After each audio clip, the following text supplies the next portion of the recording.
All right. So Dr. Colberg, I mean, she has a CV that's probably 72 pages long, so I'm going to keep it a little shorter, but we are really, really excited to have her here today. Dr. Sheri Colberg is an exercise physiologist, a lecturer, and professor emerita of exercise science. She is the author of over 400 articles on exercise, diabetes, and health, as well as numerous books, including The Diabetes-Free Kids, The 7-Step Diabetes Fitness Plan, Diabetes and Keeping Fit for Dummies, and her most recent book, which is The Athlete's Guide to Diabetes. She does regularly consult for the American Diabetes Association and the Juvenile Diabetes Research Foundation, as well as working closely with the American College of Sports Medicine and the Academy of Nutrition and Dietetics on diabetes-related topics and projects. And she was recently honored with the American Diabetes Association Outstanding Educator in Diabetes Award. So we are so lucky to have her here. She's conducted numerous studies and is also sought out by researchers from around the world to provide her expertise. And we are so excited to let you know that she's also the author of MedeXN's Canadian Edition Diabetes Exercise Programs, which includes all 3 levels of courses for working with clients with diabetes or prediabetes, and also our Diabetes Exercise Specialist, DES Advanced Qualification. And I should mention that all these courses are also recognized for continuing ed. Dr. Colberg also has type 1 diabetes, so she does have firsthand experience of exercising with diabetes. And with that, I am going to welcome Dr. Colberg and thank you for presenting today. Thank you. I'm so glad to be here with everybody. I just wish I could see everyone. It'll be nice to get back to that sometime in the future. Absolutely.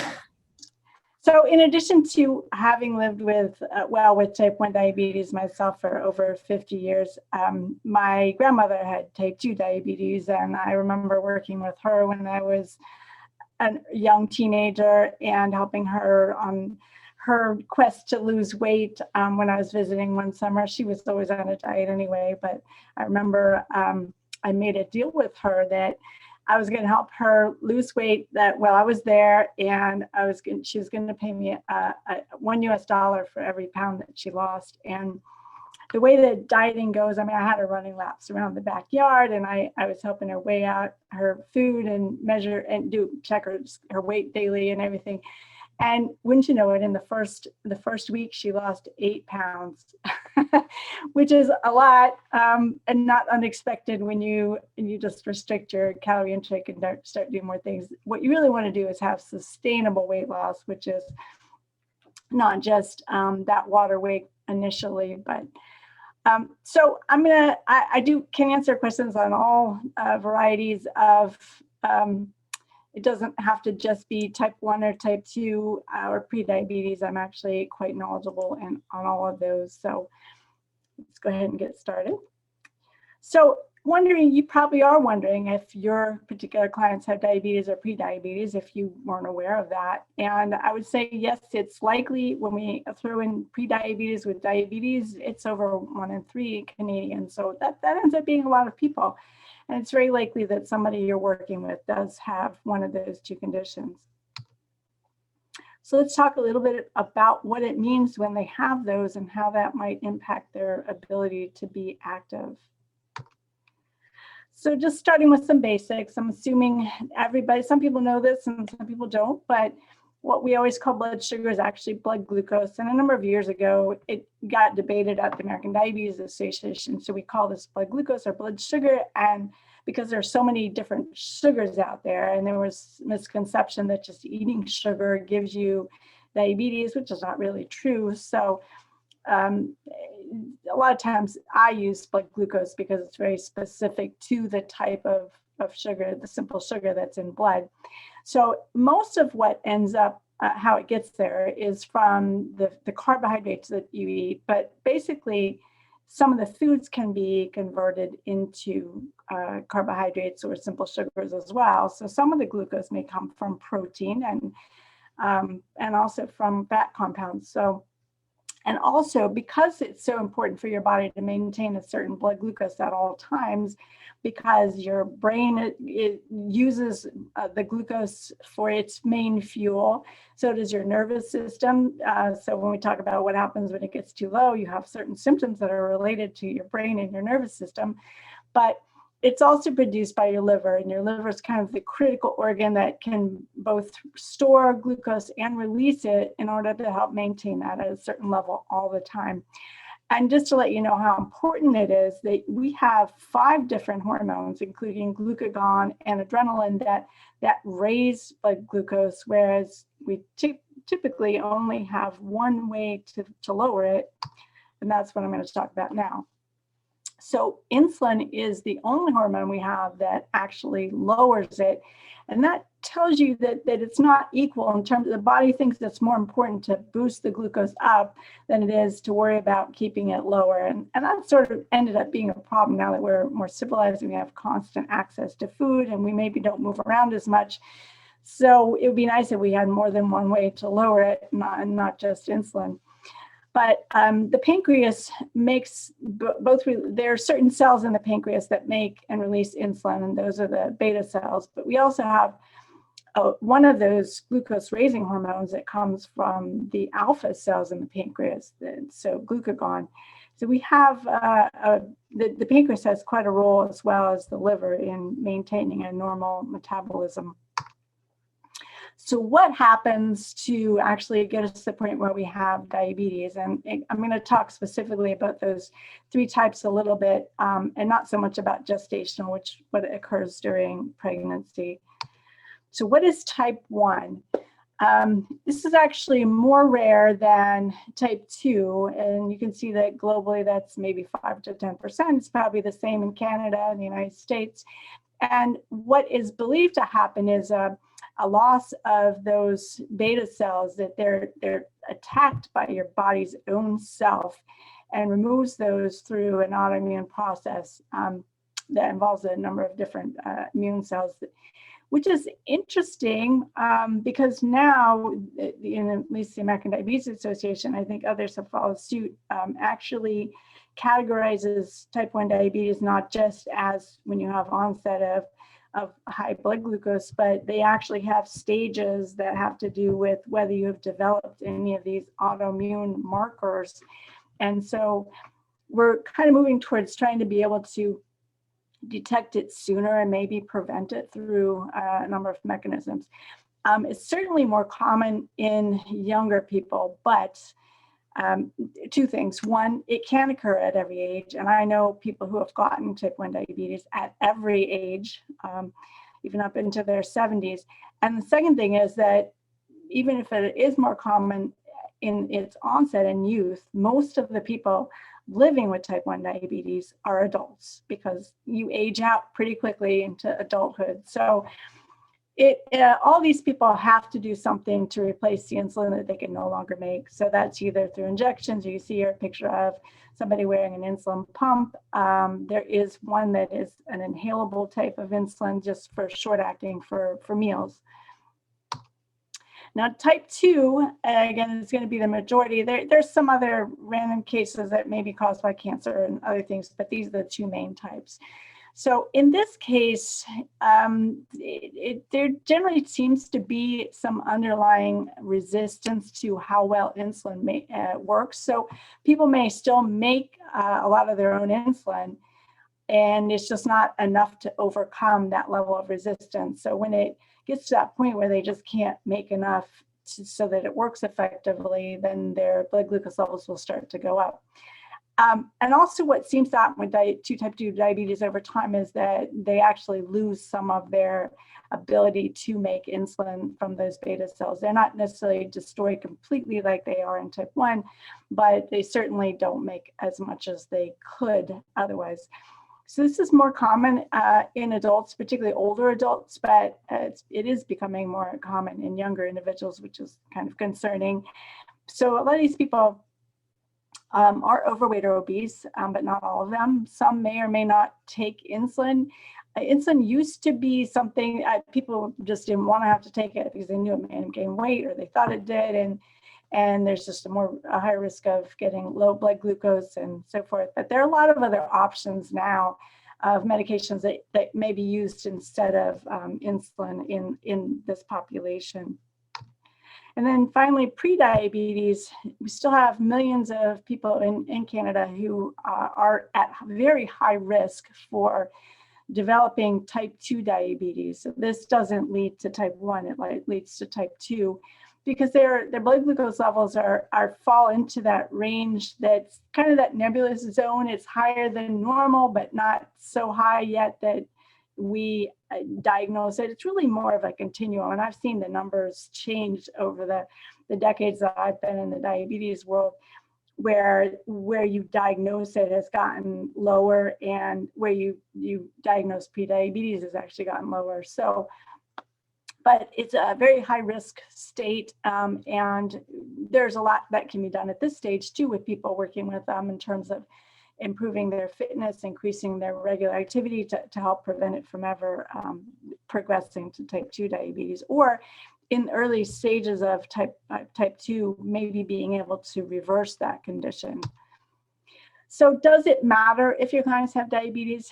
I would say yes, it does actually, because there are so many ways that it can have a negative impact on the items that are listed here. So their overall health, whether they can be active without having any problems while being active, how well they can perform when they're doing activities, how they just feel mentally, emotionally, how they deal with daily life, how stress impacts them, what kind of food choices they make, whether they're likely to get injured. So that's a big issue. And I've recently developed courses for athletic trainers because injuries are more likely in people with diabetes.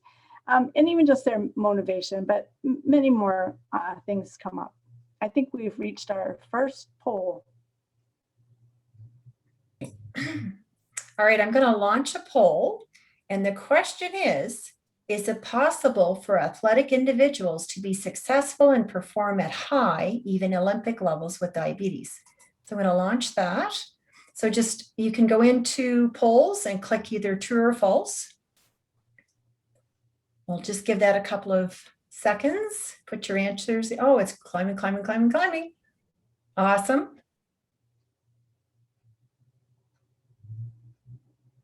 All right, we'll wait a few more seconds. Definitely an interesting question. When I started, it is an interesting question. Well, what's interesting is everybody said it was true. So Sheri, is everybody true? Is everybody correct? No, actually, it is true. And this is an old picture here where I have some pictures of some successful athletes with diabetes. It used to be just a few of them, and you could pick and find them, but they were hard to find. Back in 2000, I think I interviewed the first person I knew that was an Olympian with type 1 diabetes, and that was Gary Hall Jr. here, after he was successful in the 2000 Olympics. But just in the last 20 years, there's been an explosion of people either coming out of the woodwork, or it's just becoming more, the tools we have now to manage diabetes are so much more effective than when we had urine testing back when I started with diabetes, and that told you absolutely nothing. So in Canada, you've had a number of Olympic athletes who had type 1 diabetes. Chris Jarvis is one, and he is a rower, Olympic rower. There's a guy who's an ultra marathoner, mountain climber, that I'm blanking on his name, that lives in Canada and trains in Canada. So yeah, you have them, and so do we all around the world. There are a number of them now, so it's just great to know. But let's talk about how they can be successful and how your clients can be successful at that level, even not at that level. This guy is a picture of him participating in the Senior Olympics at age 96, I think, doing the long jump. And he jumped farther than I probably could when I was 20 years younger than now. And we don't know how you can do that and manage to not hurt yourself. So there's some keys to exercise success that I'm going to spend a little bit of time on today. So I think the primary one is balancing out your blood glucose levels. And that's always going to be important because going too high, too low can impact how well you're doing at any given time. And then just a normal thing, even for athletes without diabetes, is going to be how do you optimize your fuel availability, because how you perform is really dependent on the carbohydrates that you have available in your muscle, in your liver, and whether your body has been trained to use fat for longer endurance events and what you can really do at any level. So with diabetes, though, the real key is sort of balancing out this glucose level. And these are the technical names. Euglycemia means normal, hypo means low, and hyperglycemia means high. And what it really is a balance between the amount of insulin that you have in your system, especially if you have to give and inject insulin, and how well those 5 hormones that raise glucose are actually working to balance that out. And it has an impact on the liver on how much glucose it releases during exercise, and the muscles on how much they take it up. And what you're hoping for is this top scenario where you can keep everything balanced out so you don't go too low or too high. And in terms of how exercise affects blood glucose, in general, when people do, regardless of the type of diabetes that they have, if they do moderate or more prolonged activity, their blood glucose tends to go down, and I'll talk shortly about why that's the case. But we do use blood glucose as one of our carbohydrate fuels, along with glycogen, as well as fat, and to a small extent, some protein. And any insulin that's circulating around is going to promote the uptake and the use of the blood glucose. And overall, how well you can maintain that, as I've been alluding to, really is going to impact the sports performance of an individual with diabetes. So let's go to our polling question number 2. All right, poll number 2.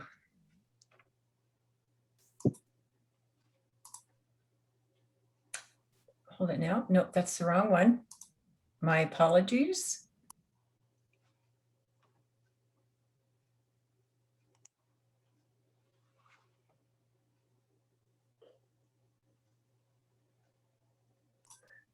Okay, technology is really good if you know how to use it.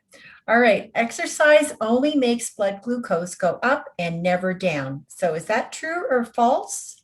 Going to launch the poll. Exercise only makes blood glucose go up and never down. Kind of a tricky question.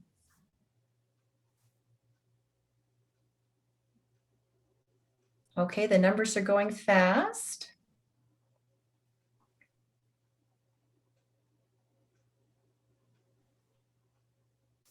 All right, I think we're going to call the end of the poll. And so let's share the results. So everybody said it was false. How are we doing, Sheri? Well, that was easy because I think I just talked about how it goes down. Maybe if I reverse that and I say the opposite, it only goes down and never up, then what would you say? That would be a trickier question. The answer is that it actually can go up and not just down. And that's where it gets a little confusing and a little bit annoying to some people who are trying to manage their blood glucose. So what are some of the things that actually can make it go up instead of down? If you do a really high exercise intensity, such as sprinting or heavy weight lift, you actually might release so much of those glucose raising hormones that they pop blood glucose up.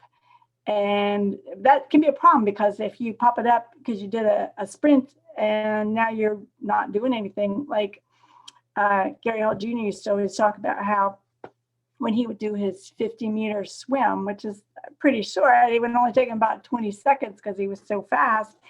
And then he might start out in a normal range, but then when he was done, his glucose would be 2 or 3 times normal, which is just amazing for that 20-second event having that much of an impact.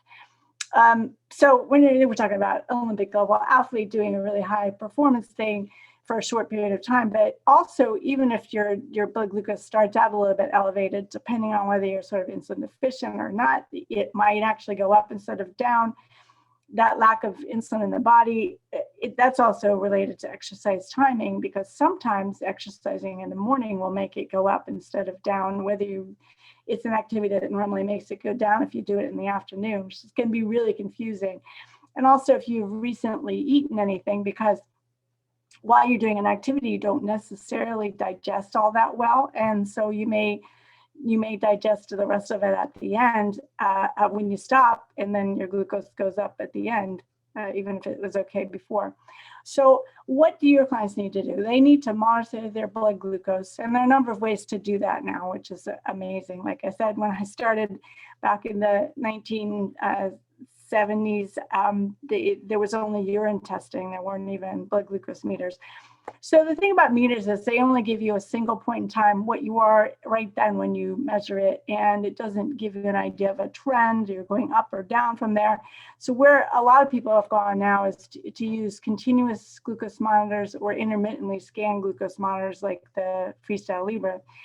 And what you get is pictures like this, where you can see a lot of the patterns, the ups and the downs, and where you were the last hour, 2 hours, 12 hours, whether you're trending up or down. And that can be really useful in terms of catching it early before you go too high or too low, or just trying to maintain an optimal range. The only thing about using those is that they're a little bit delayed. They're anywhere from 6 to 20 minutes because you're measuring the glucose in skin rather than the actual blood. And so there's a little bit of a delay, and that can be problematic with exercise.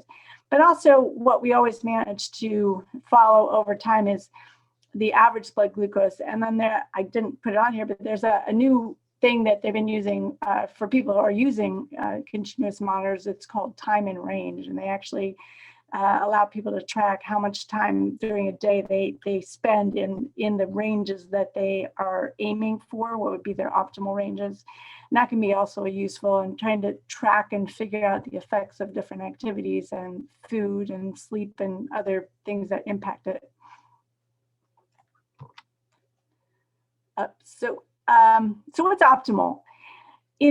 I've heard all sorts of different numbers from athletes because it depends on which type of activity they're going to be doing or how long they're going to be doing it and so forth. But in general, you can see here that most people are going to start out in a fairly normal range and want to stay in that range. And if anything, people might start up a little bit higher just if they know that they're going to continuously drop, or they say they had some insulin recently and that's going to make them drop. But very few of them start out much lower than that, because there's always that chance that it's going to make you go lower, not higher. Now, if you're going to sprint, then you don't have to worry about going low. But if you're doing other activities, you do.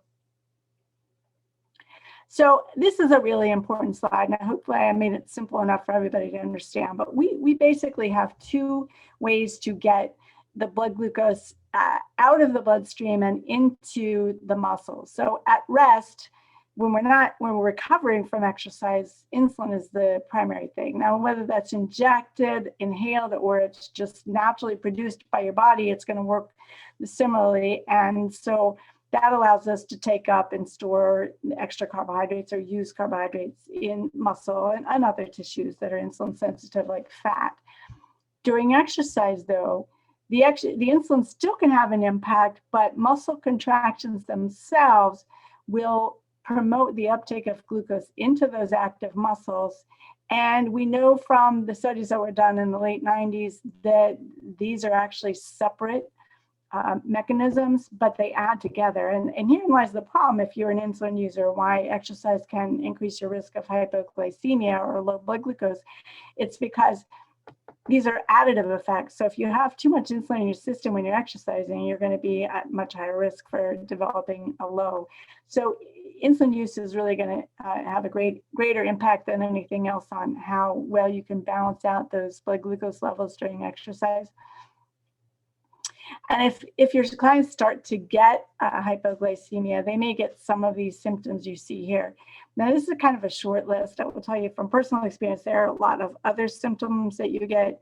And how do you describe impaired vision? Well, mine, if it gets low enough, I start seeing spots in front of my eyes and different things like that. So it really can vary by the person. It also can vary within the person.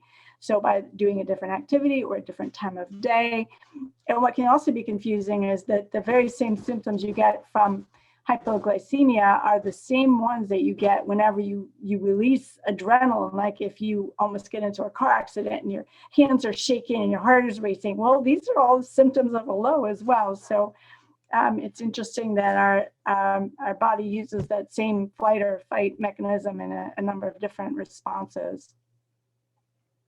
So we go to try to treat this, particularly when it's related to exercise. It's always a good thing to double check to make sure that that is a true symptom you're having. And you can use a number of things to treat it, but and a lot of people I know still use juice or just regular sugar, but glucose is the fastest thing because you're directly replacing that glucose from the blood that you're missing. And so there are a number of ways you can get that glucose. If you ever buy any products that say they have dextrose in them, dextrose is actually another name for glucose. So you'll find that in most sports drinks and a lot of actually artificially flavored but sugared drinks may often have dextrose as their first one. Smarties candies are made out of dextrose all the time. I use those because they're cheap and easy to carry around. And we also have some other options now too for when people get really tremendously low or they can't self-treat. There actually are glucagon, which is that same hormone I mentioned that's made by the alpha cells of the pancreas. Glucagon can be used to rescue people. And they actually just came out with a nasal spray of glucagon. And it's always good for just people to keep those around to have in case they get one of those really hard to treat lows, or if somebody has to treat them for them because they're not able to self-treat. So here's our last polling question coming up now.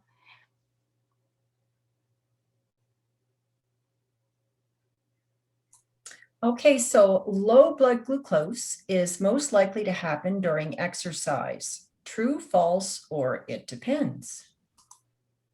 So we got a little trick question in there.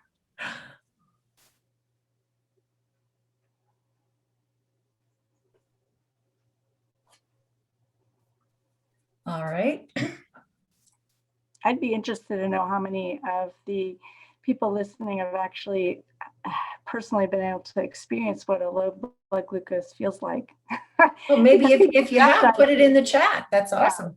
People without diabetes can actually experience it for a variety of reasons, and okay, so if you haven't done it. We are going to, oh, somebody said I have a few times. That was Giuliano, I have a few times.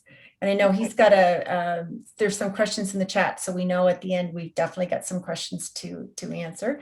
Okay, oh, I've fainted for low blood glucose. So we have some people in there that have had experience. Okay, so we're going to end the polling and I'll share the results. So Dr. Colberg, what is the answer?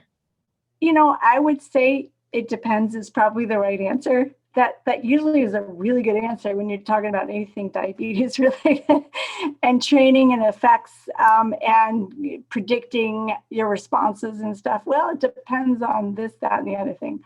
So what we know is that obviously your risk is going to be pretty high during exercise, especially if your insulin levels are high as well. And I put here the things that are ways to prevent that, right? So if you're doing a newer unaccustomed exercise, your body is actually more reliant on carbohydrates than it would be if you've trained and you basically shifted a little bit more towards fat use. And so that's going to increase your risk. And obviously if the insulin's higher, maybe you don't know if the insulin's higher, but if you take insulin and you take mealtime insulin, it's likely going to be higher. But there are other times of the day when it may be higher, even if you release it yourself. And so,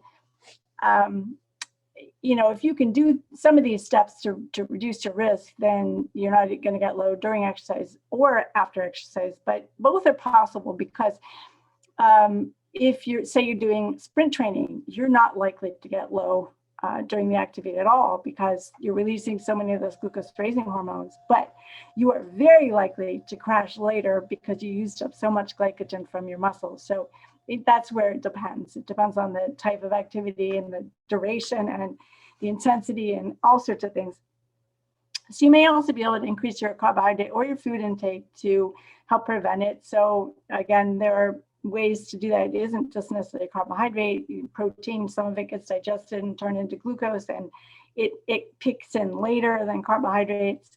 There are ways to go about knowing when you may get a low after exercise and doing things to prevent that with these dietary or medication changes. And then interestingly, during exercise, there have been some studies that have looked at using high intensity to try to prevent lows. And they did actually before and after a 10-second sprint, and we're able to keep the glucose levels higher during exercise and following exercise. But again, if you use up too much glycogen doing that, then you're going to increase your risk, not reduce it.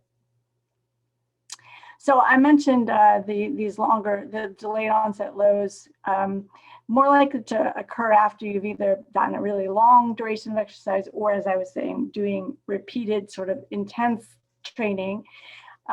Can be as much as 48 hours after, but most studies have shown that it's somewhere in between 6 to 12 hours where it's kind of like a second wave of potential lows comes along. And it depends on how you eat after your training. I mean, are you refueling right away or are you waiting to do that? Because that will impact the insulin sensitivity. And we know that our insulin is working better while we're using our recovery time to replace the muscle glycogen that we used up. So once the glycogen is repleted, then our chances of developing hypoglycemia related to that out of exercise are much lower. And again, there are a lot of things that you can do with your management to try to prevent that. And then one other thing I have to mention that you may not be familiar with is that it's basically you've changed your response. This mostly happens in type 1, but it also can happen in individuals with type 2 where they have hypoglycemia associated autonomic failure. And autonomic, we're referring to the nervous system that is not voluntary. It's the one that regulates our heart and things like that. So if someone has gotten a really bad low blood glucose, then when they go to exercise the next time, they may not release those glucose raising hormones as well. Or if they've exercised before, they may not respond as well to if they have a low later that day or the next day, or even if they exercise again. So prior lows or prior exercise can impact our response the next time we exercise or the next time we get a low. And that's a big problem. I mean, it kind of sets people up more for hypoglycemia after exercise. So it really does depend. I'm just quickly going to mention exercising with a high level of glucose. And these are just the recommendations, and they've been this way for 20 years. There haven't been a lot of studies because who's going to want to study people, jack their blood glucose up and then make them go into diabetic ketoacidosis? They don't do that. But anyway, these are the clinical recommendations that if your glucose is pretty high and you have a lot of ketones, which I mean, if you're on a ketotic diet to try to lose weight or something, the ketones don't get up high enough. They don't get up so high as what we're talking about here with hyperglycemia, where you actually can cause a diabetic coma from that. And use caution if it's elevated, but you don't have those ketone levels that are excessive. And sometimes what people can do if their glucose goes up from being active, they can actually do some kind of a cool down that helps them remove some of that excess glucose through that mechanism we were talking about, where insulin and contractions can both do that, as long as you don't bring in those extra glucose raising hormones that are going to raise it. And I put this up here, not because I have time to talk about all these factors impacting it, but just to let you know, in the bottom here, the autonomic associated, autonomic failure, hypoglycemia associated, was what I was just talking about. And there are just so many other things, environmental concerns that we didn't have a chance to get into, other bodily concerns, and so forth.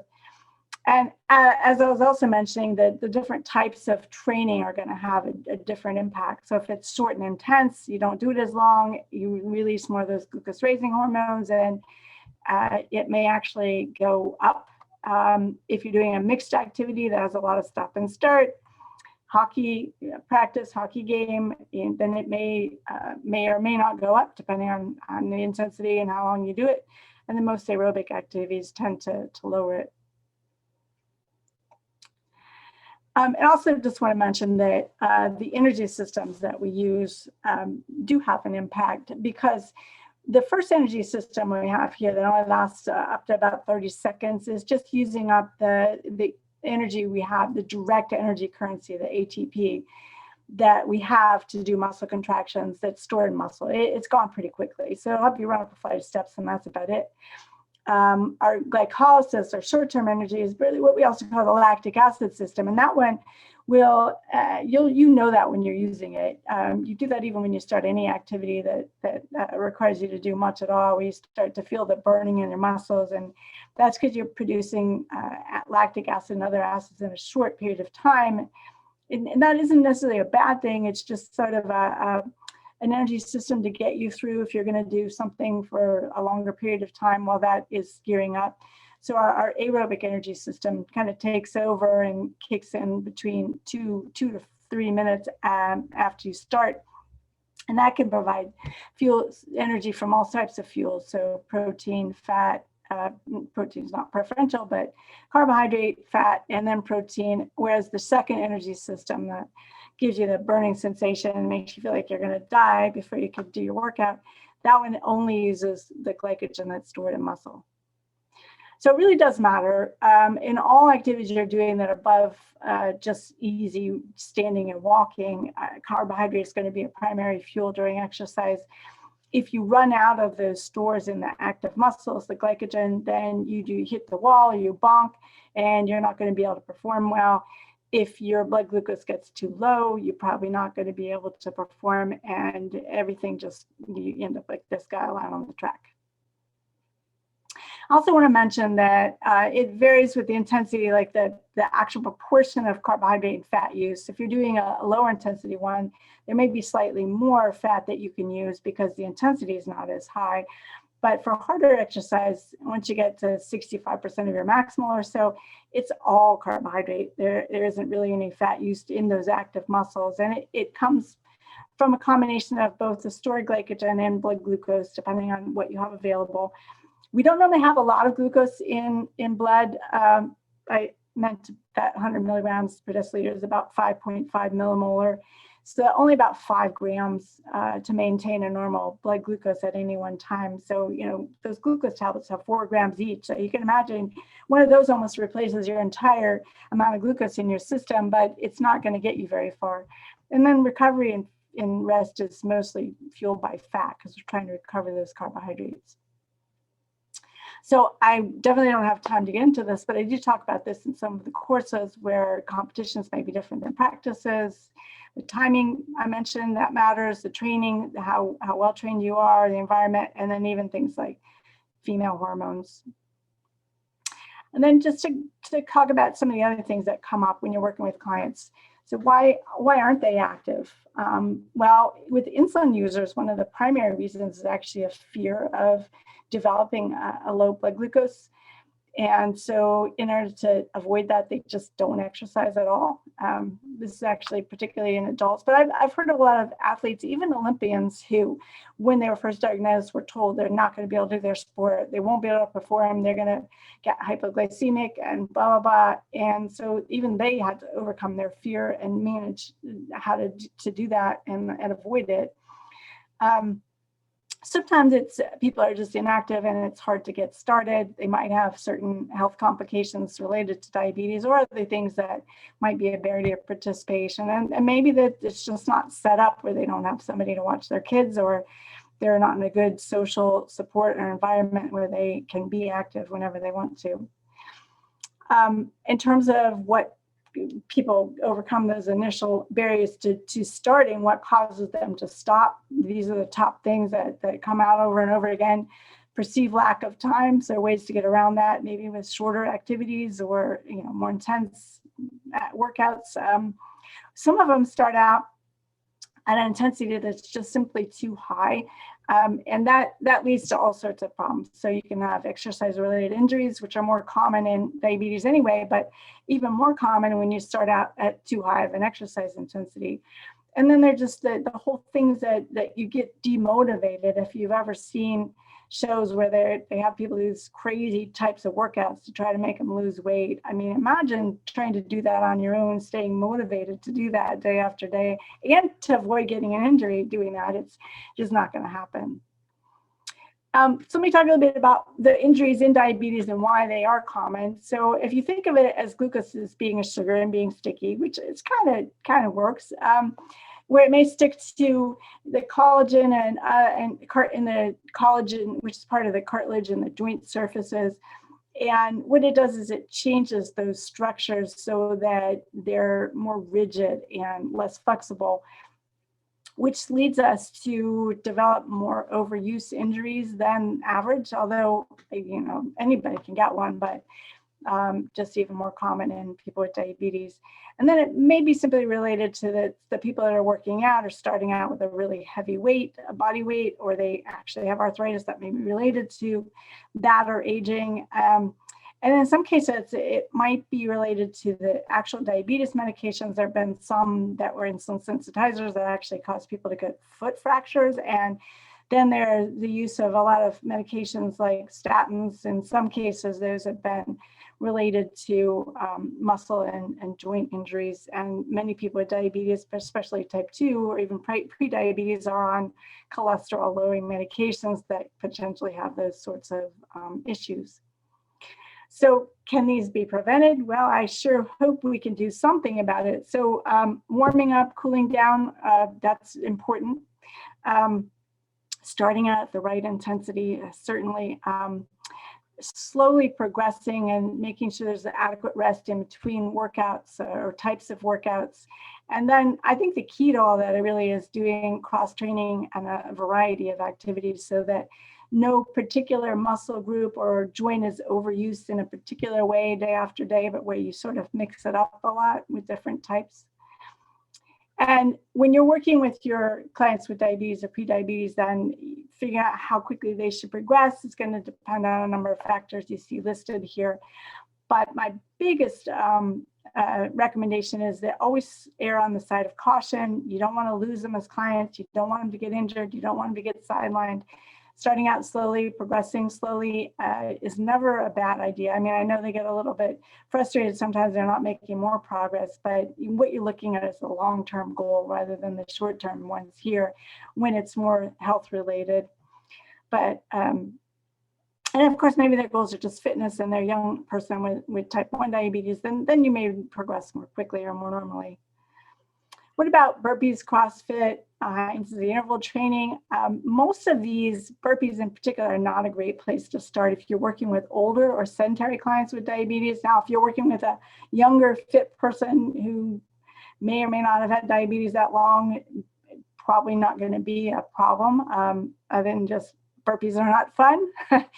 But for these activities, if you most people who've had diabetes for a while or are older or have been sedentary really should get medical clearance prior to doing participation in really high intensity stuff like that, or if they have any cardiovascular risk factors. And in any case, working with clients to have them establish a foundational fitness first is always a good idea. And then it'd be bad to start them out with something like this and not allowing them to work their way up to it. Introduce it slowly, maybe just 1 day per week. What else did you know? Just basically that just the same as with any athlete, that not every day is going to be the same, both physically or mentally, but particularly with diabetes, because you can have these fluctuations in your blood glucose. Some days you just don't feel as good. Maybe you didn't restore your glycogen as well because your blood glucose wasn't managed as well, or so forth. But just to keep that in mind and have backups, contingency plans, different workouts that can be done on days when people are just not feeling as good, and even adjust during sessions if need. And again, err on the side of caution. And just finally, I'm briefly going to talk about this is can people exercise with health complications? Yes, there are going to be precautions that they need to take depending on what the actual complication is.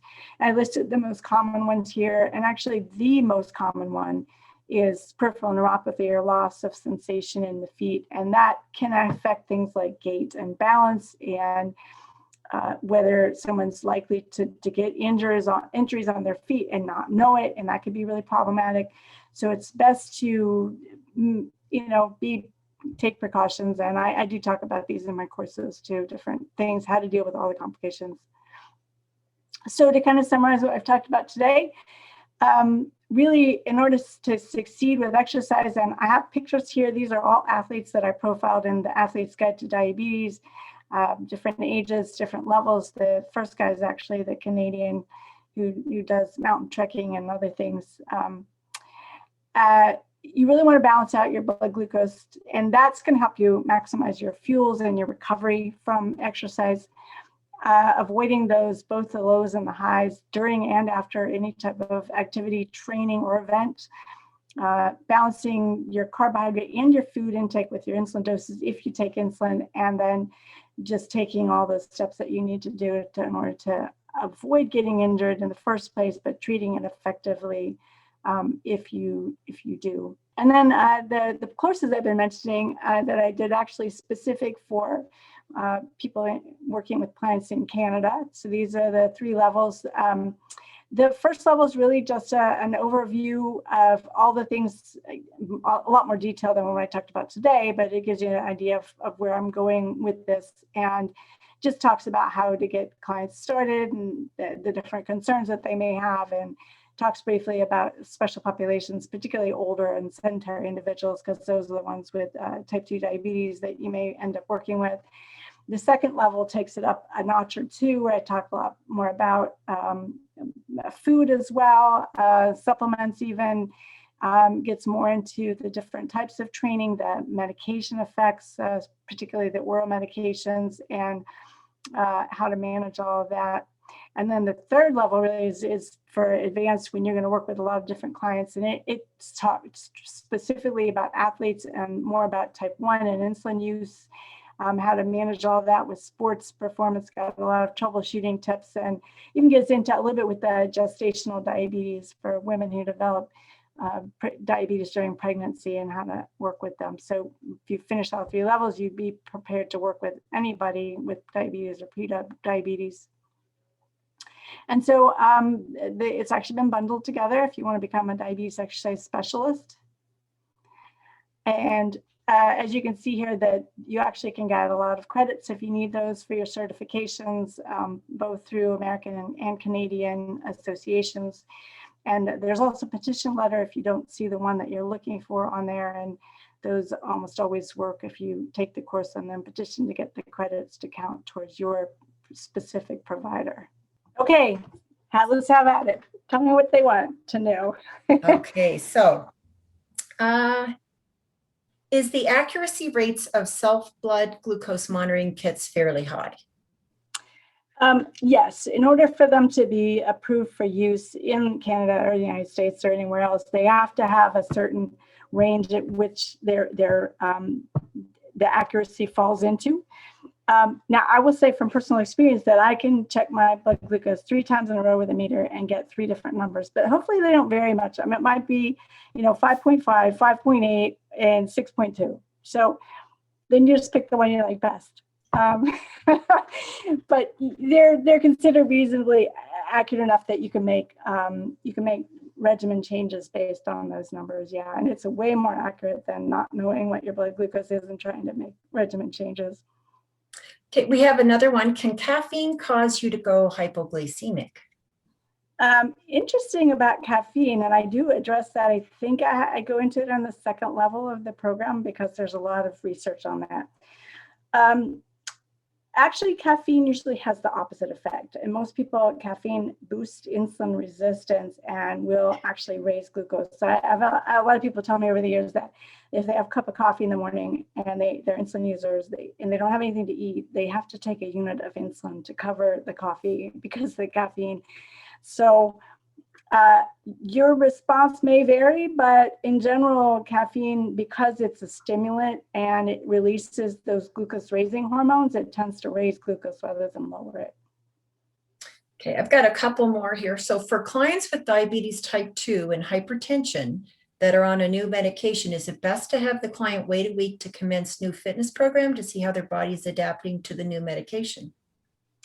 I guess it would only be an issue if their blood pressure is abnormally high and they want to go to exercise. I don't know if they have a way to test it and it's in a reasonable range, then I don't think they need to wait. But if it's still elevated, it's not recommended that people do particularly intense activities if their blood pressure is already high, because you can actually have an exaggerated hypertensive response to intense activities, and it's important not to have that happen.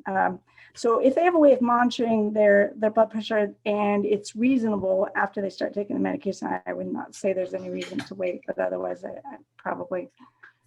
Okay, and I just had the question about the caffeine was specific to energy drinks. So I guess energy drinks.